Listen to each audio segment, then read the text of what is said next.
Dede, maaf saya izin untuk merekam atau memvideo ya percakapan kita, atau saya memberikan konseling kepada ibu. Nanti akan saya share atau di medsos atau di YouTube gitu ya, untuk edukasi ke ibu-ibu hamil lainnya supaya bermanfaat gitu ya. Apakah ibu bersedia? Ya, boleh. Terima kasih ya Bu. Kenapa Bu Dede? Iya Bu, kemarin kan saya sempat kesini langsung, tapi masih ada mualnya. Terus sekarang BAB-nya jadi susah. Jadi itu gimana ya Bu? Ya. Mualnya gimana? Pagi, malam, atau terus-terusan mual? Pagi sama malam hari. Terus sekarang tuh jadi susah BAB gitu. Kenapa ya Bu? Apa saya kurang makan sayur atau gimana ya? Oh iya. Baik, mualnya tidak berlebih, jadi cuman pagi, kadang malam, kadang siang gitu ya. Itu sebenarnya hal normal. Kemarin kan minggu kemarin ibu kesini itu ada mual muntah sebelumnya, tapi udah berkurang belum? Pas kemarin dikasih obat. Udah, tapi sekarang jadi susah BAB. Oh iya, gitu ya.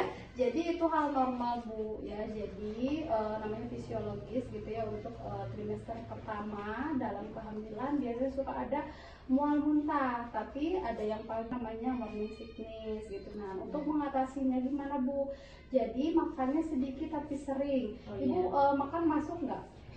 Makan masuk, cuman kalau nasi tuh kadang mual ini ya. Gitu ya. Kalau misalkan ibu nggak masuk makan sama sekali atau nasi nggak masuk, boleh diganti sama yang lain. Opsinya bisa dari ubi-ubian ya, bisa pisang, biskuit dan lain-lain. Ibu minum susu? Minum. Nah, boleh minum susu, tapi kalau misalkan lagi mual muntah boleh pakai yang khusus untuk mual muntah, untuk yang emesis gitu ya. Terus pencegahan supaya tidak mual, untuk mengurangi gitu ya, untuk mengurangi mualnya, ibu makannya dalam porsi kecil tapi sering gitu ya. Biasanya ibu 3 kali sehari, ini jadi misalkan bisa 5 kali sehari gitu ya, tapi dalam porsi yang kecil. Terus kurangi si bau-bauan Bu, bau yang tajam. Misalkan ibu lagi masak masak-masak, kurangi karena itu memicu ibu mual. Terus pakai parfum yang menyengat, nah itu biasanya memicu untuk mual dan muntah. Terus tidur yang cukup, minum air putih yang cukup. Nah, sehari berapa gelas per hari? Masih paling 8 gelas. Nah, boleh, itu udah baik ya. Kalau misalkan teh, kopi apalagi itu nggak boleh. Jadi yang boleh itu hanya air putih sama susu aja. Susu sebenarnya tidak dianjurkan, bukan diharuskan gitu ya. Tapi untuk menunjang, karena ibu kan makannya belum baik gitu ya, karena masih ada mual, boleh dikonsumsi. Kalau misalkan nanti ibu sudah makannya sudah baik, sudah bagus, nah itu boleh nggak minum susu pun tidak apa-apa. Yang penting gizinya bagus atau makanannya bagus gitu ya. Terus untuk BAB, nah itu hal normal ya, karena si gerak usus gitu ya, itu biasanya lambat. Jadi si kotoran itu dikeluarkannya lambat gitu ya. Jadi itu hal normal, biasanya dipengaruhi oleh peningkatan hormon gitu ya. Jadi solusinya gimana? Nah, kalau ibu udah berapa hari tidak BAB? Saya BAB-nya 2 hari sekali, kadang 3 hari sekali. Oh iya. Perut kembung nggak? Enggak sih. Tidak kram perut? Tidak. Nah, kalau misalkan tidak ada keluhan itu, ibu coba minum air putih yang banyak. Nah, kembali lagi ke minum. Soalnya kalau misalkan air putihnya mencukupi, itu biasanya mempengaruhi gitu ya. Air putih yang cukup. Terus ibu suka makan gorengan? Masih. Nah, itu dikurangi ya, yang berlemak, yang santan. Soalnya itu memicu gitu ya. Jadi susah BAB.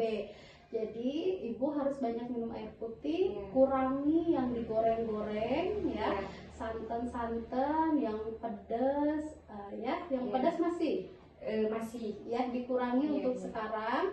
Terus jangan minum kopi, teh sama ya. Terus kalau misalkan nanti tiba-tiba ada darah yang banyak, kalau misalkan BAB tiba-tiba keluar darah, nah itu harus segera diperiksa ya. Selama misalkan 2 hari sekali, 3 hari sekali, itu sebenarnya aman-aman saja, kecuali tidak ada gejala tadi ya. ada perut kembung, terus kram perut. Nah kalau misalnya ada itu berarti itu harus diobati ya. Terus Berarti itu masih aman aja, masih gitu ya? aman ya, selama tidak ada pendarahan di BAB, terus tidak diare dan tidak sakit gitu ya, itu masih aman.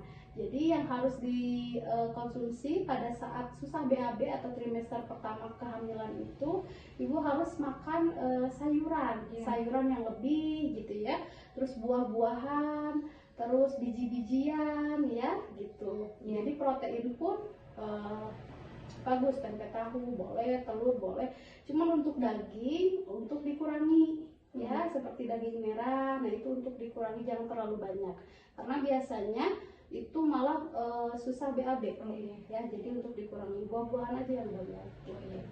Terus tadi kembali lagi ke mual, kalau misalkan ibu mualnya berlebihan gitu ya, terus-terusan sampai nggak mau makan sama sekali, apalagi disertai lemas, pusing, kelayangan, nah ibu segera diperiksa ya. Nanti akan saya kasih obat untuk mengurangi mual, jadi diminum pada saat sebelum makan ya. Terus kalau misalkan ada apa-apa nanti boleh menghubungi, nomornya udah ada kan ya? Udah ada. Jadi nanti boleh dihubungi ke nomor saya kalau misalkan ada mual berlebih atau BAB-nya masih belum lancar, apalagi ada gejala tadi seperti kram, sakit, kembungnya berlebih, nanti hubungi atau mau langsung datang ke sini boleh ya. Jadi apa yang harus dilakukan ketika susah BAB tadi udah dimengerti belum? Apa coba? Intinya harus banyak minum sama makan sayuran. Nah gitu ya. Kurangi daging dulu. Nah terus untuk mualnya apa?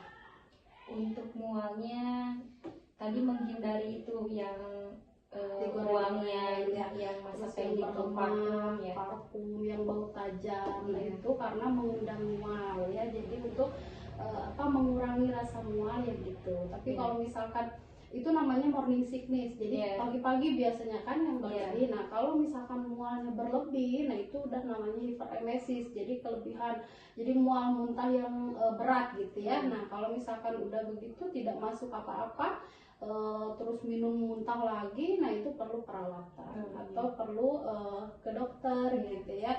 Tapi kalau misalkan mualnya masih ringan, boleh disertai dengan minum air putih yang banyak yang tadi sudah dijelaskan, makan sedikit tapi sering ya, dalam porsi kecil, kurangi yang digoreng, lemak-lemak, santan dan lain-lain gitu ya. Ada yang ditanyakan lagi? Sudah cukup. Paling nanti saya kalau itu konsul lagi ke sini ya Bu ya? Boleh ya, nanti konsul lagi kalau misalkan masih ada keluhan gitu, atau boleh via WA ya gitu. Terima kasih banyak ya. Assalamualaikum.